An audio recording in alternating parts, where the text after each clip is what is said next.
এই যে আমার একজন ক্লায়েন্টের ফেসবুক আইডি ডিসেবলড হয়ে আছে বেশ কয়েকদিন যাবত। এটাতে ওনার অরিজিনাল এনআইডি কার্ড সাবমিট করার পরেও ওনার এটা ব্যাক দেয়নি। ওনার ফেসবুক আইডির নাম হচ্ছে এমডি শামীম। তো ওনার জন্য ফেক একটা ডকুমেন্টস মেক করলাম। আসলে ফেক ডকুমেন্টস দিয়ে ফেসবুক অ্যাকাউন্ট ব্যাক করলে বা ভেরিফাই করলে কোনো সমস্যাই হয় না।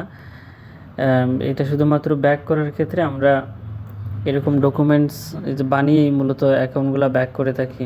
তো ওনার ফেসবুক আইডির নাম, ডেট অফ বার্থ এবং ফটো, এই তিনটা জিনিস নিয়ে আমি একটা ডকুমেন্টস বানাইছি।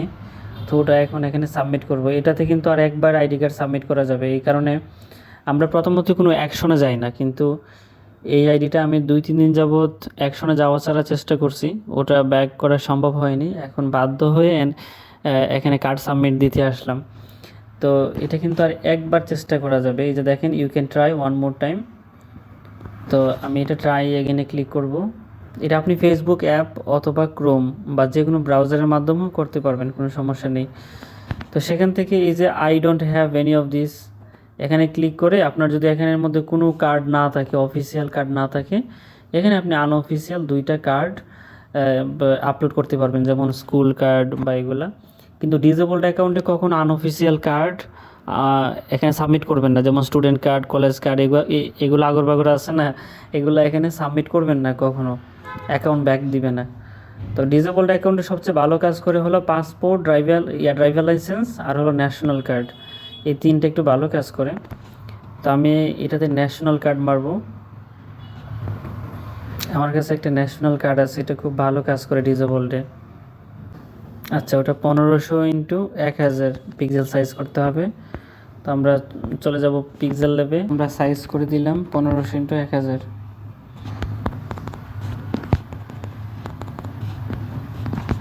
তারপর এটা টেনে এসে মিল করে দিলাম। এরপর ওটা বসিয়ে আমরা এটা সাবমিট করে দিব।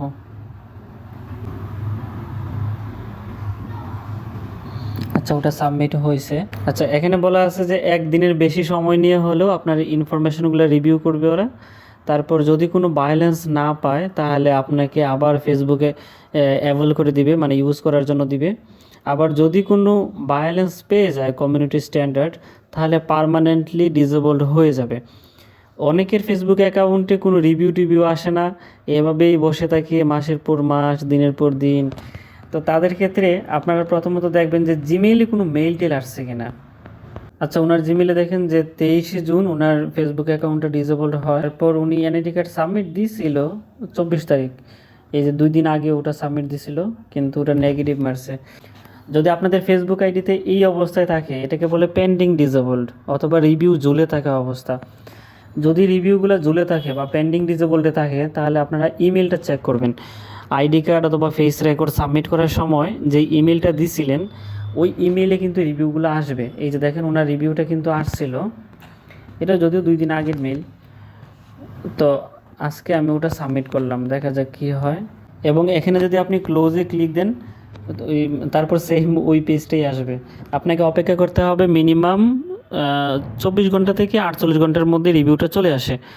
তারপরেও যদি রিভিউ না আসে, তাহলে 4-5 দিন অথবা 7 দিন পর্যন্ত অপেক্ষা করতে পারেন, দেখবেন যে রিভিউটা আসছে কিনা।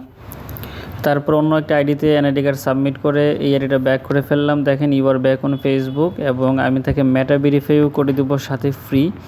তো আমাদের থেকে আপনি যে কোনো সার্ভিস নিতে পারবেন, মেটা ভেরিফাই, পেজ অথবা ID recovery, suspend, disabled, lock ID unlock করা, 2 ফ্যাক্টর, পে আউটের সব ধরনের সমস্যার সমাধান, মনিটাইজেশনের মানে যে কোনো ইস্যু, স্টার গিফট, পোস্টিং সহ, পেজ, আইডি, ফেসবুক, ইনস্টাগ্রাম, হোয়াটসঅ্যাপের যে কোনো সার্ভিস আমাদের থেকে নিতে আমাদের হোয়াটসঅ্যাপে নক করবেন।